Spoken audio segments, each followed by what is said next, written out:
Magandang balita! Babalik sa Pilipinas ang Brazilian volleyball legend na si Leila Barrios. Siya ang magiging special guest sa FIVB Men's World Championship Finals dito mismo sa Manila. Naaalala niyo pa ba noong taong 2000, naglaro si Leila sa World Grand Prix sa Pasig City. Ang galing niya sa court, nanalo siya ng Best Opposite Hitter Award at sobrang minahal siya ng mga Pinoy fans, kaya tinawag itong Leila Mania. Doon nagsimulang sumikat ng husto ang volleyball sa Pilipinas. Ngayon, makalipas ang 25 years, babalik si Leila. Iniimbitahan siya ng Philippine Volleyball Federation o PNVF at tinanggap niya ito.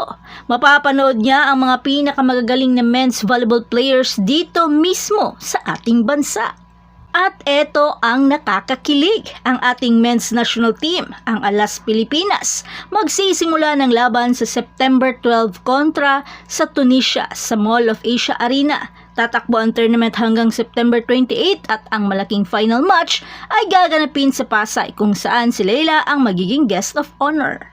Hindi lang basta dadalo si Leila Barrios sa mga laro. Nandito siya para muling magbigay ng inspirasyon.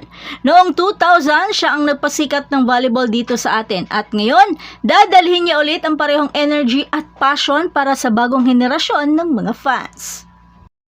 Kaya huwag niyong palalampasin, suportahan natin ang ating team. Sabay-sabay tayong sumigaw at salubungin natin ang reyna ng volleyball na si Leila Barrios. At syempre, huwag kalimutan i-like, i-subscribe at i-click ang bell icon para updated kayo sa lahat ng balita tungkol sa World Championship.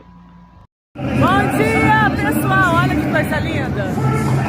Tô no Maracanãzinho, as meninas estão se preparando pro jogo. Daqui a pouco, Brasil e Sérvia, e todas as atletas, de todas as gerações do voleibol brasileiro, as atletas olímpicas, serão homenageadas aqui nessa manhã de domingo, nesse tempo do nosso voleibol. Então eu vou passando as imagens para vocês aí, tá? Bom dia! Bom domingo!